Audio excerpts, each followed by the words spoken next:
तो मैं फिर से लेकर आ गया हूँ इस भूतिया सीरीज के एपिसोड नंबर 8 को।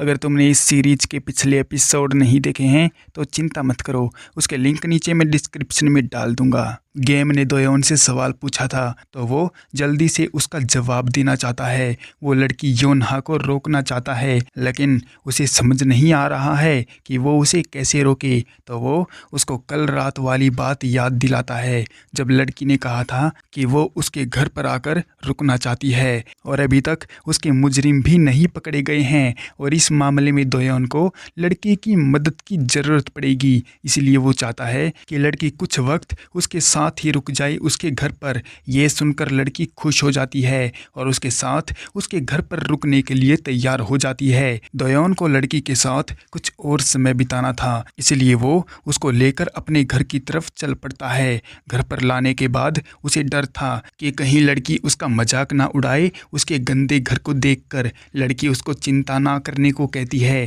क्योंकि खुद उसका घर भी छोटा और थोड़ा बिखरा पड़ा रहता है। और जब लड़की उसके घर के अंदर आती है तो उसे इतनी गंदगी नहीं मिलती जितना उसने एक्सपेक्ट किया था।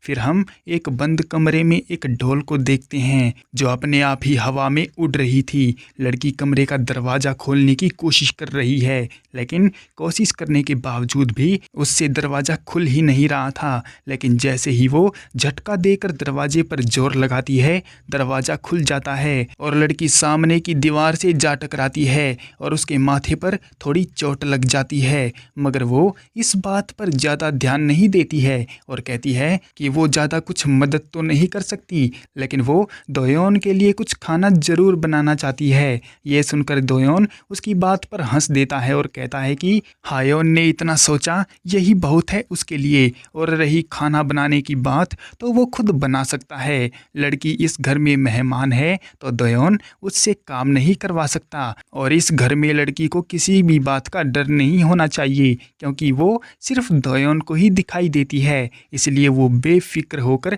घर में यहाँ वहाँ घूम सकती है और अपने मर्जी के काम कर सकती है। फिर वो आने वाली कोई भी प्रॉब्लम या दिक्कत को साथ में मिलकर सॉल्व कर सकते हैं। ये सुनकर लड़की काफ़ी ज़्यादा सरप्राइज हो जाती है और वो दोयोन की बातों को गलत ले जाती है। फिर दोयोन सोचता है कि लड़की अब दिन में भी दिखाई देने लगी है। पहले तो वो सिर्फ रात को ही दिखाई पड़ती थी और उस रात के बाद जब उसकी बॉडी मिली थी तब से अब तक काफ़ी कुछ चेंज हो गया है और लड़की फिर कभी उस हाईवे पर दिखाई नहीं दी। ये सब तो ठीक है लेकिन दोयोन को एक बात परेशान कर रही थी कि अब तक उसके गेम ने आगे कंटिन्यू करने के लिए कोई अपडेट या नोटिफिकेशन क्यों नहीं दिया, जबकि उसने तो लड़की की बॉडी भी ढूंढ निकाली है। दोयोन को लगता है कि उसे इतना उतावला नहीं होना चाहिए, हो सकता है उसे जल्दी ही कोई अपडेट मिल जाए। साथ ही साथ उसे इस बात का भी दुख होता है कि जब वो लड़की को लेकर घर पर आ रहा था तो उसके पापा ने बोला था कि वो हायोन की बहन को लेकर जल्दी ही उससे मिलने आएंगे और उन्होंने जाते जाते दोयोन के हाथ में कुछ पैसे भी दे दिए थे जिनको दोयोन बिल्कुल भी नहीं लेना चाहता था। दोयोन को काफ़ी सारे काम हैं, उसे पुलिस स्टेशन जाना है और रात को लाइव स्ट्रीमिंग भी करनी है, इसलिए वो सोने का प्लान बनाता है ताकि अपने बाकी के काम कर सके।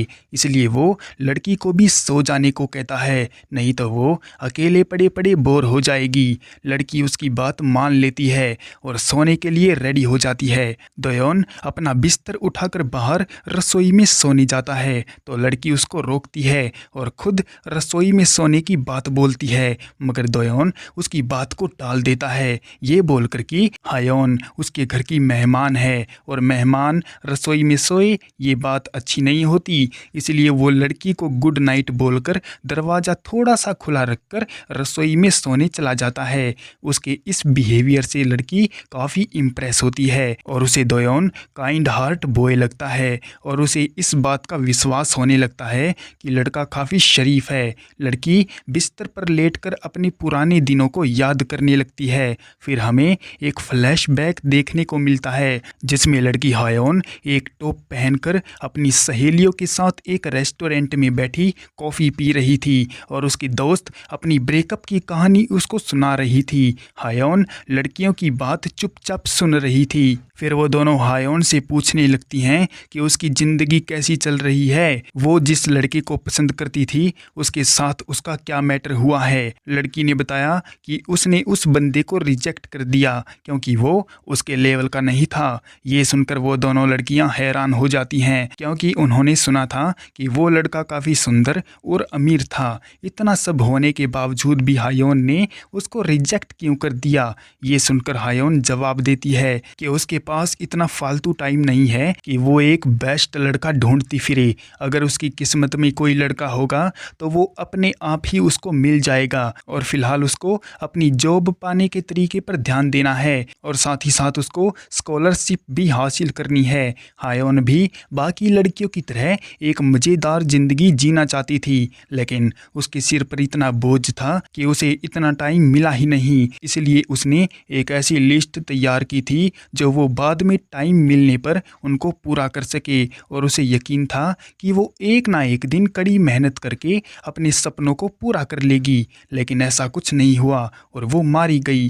कहानी वापस से प्रेजेंट में आती है और लड़की को एहसास होता है कि उसको अपने दोस्तों की बात मान लेनी चाहिए थी और वो सब कर लेना चाहिए था जो वो करना चाहती थी। फिर उसकी नज़र पास वाली ग्रेजुएशन एल्बम पर जाती है तो वो उसको देखना चाहती थी। वो लड़के के पास जाती है और उसे जगाने की सोचती है, पर कुछ देर के लिए वो रुक जाती है और दोयोन के करीब आकर बैठ जाती है। उसको अपने दोस्तों का एक सवाल याद आता है जब उसकी दोस्तों ने उससे पूछा था कि आखिर उसे किस तरह का लड़का पसंद है। तो इस बात का जवाब देते हुए हायोन ने कहा था कि उसे समझदार, पढ़ाकू और साफ दिल का लड़का पसंद है जो ज़्यादा किसी से बात ना करता हो, उसके आसपास कोई लड़की मंडराती ना हो, जो समझदार हो लेकिन बेवकूफ़ नहीं और उसे सजने संवरने का बिल्कुल भी ज्ञान ना हो और जब वो रेडी होता हो तो देखने लायक होता हो। और सबसे बड़ी बात ये कि वो उसके लिए लॉयल होना चाहिए।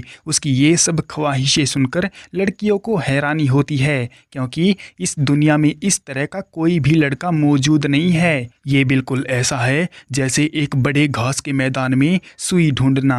प्रेजेंट में अपने सामने दोयोन को देखकर लड़की को लगता है कि उसने घास के मैदान में सुई को ढूंढ लिया है और बिल्कुल वैसा ही लड़का उसके सामने लेटा है जैसा उसने सोचा था। लड़की उसको प्यार भरी नज़रों से देखने लगती है और उसके बगल में ही लेट जाती है। उसे इस बात का दुख होता है कि वो दोयोन के ऊपर बोझ बन गई है। दोयोन ने उसकी इतनी मदद की लेकिन बदले में वो उसके लिए कुछ भी नहीं कर पाई। वो सोचती है कि अगर वो एक नॉर्मल इंसान होती तो वो दोयोन का एहसान जरूर चुकाती, पर तभी दोयोन नींद में ही बड़बड़ाने लगता है और अपना हाथ लड़की की कमर पर रख देता है। घबराहट में लड़की वहां से जाने का सोचती है, पर अचानक से दोयोन उसके हाथ को पकड़ लेता है और उसे अकेला ना छोड़ने को कहता है। फिर वो एक नाम लेता है, हान जियोंग, जिसको सुनकर लड़की की आंखें फटी की फटी रह जाती हैं। आखिर कौन है ये लड़की जो उस भूत लड़की को भी हैरान कर रही है। फिलहाल के लिए इस एपिसोड को यहीं पर एंड करते हैं। मिलते हैं इसके अगले एपिसोड में, तब तक के लिए सायोनारा।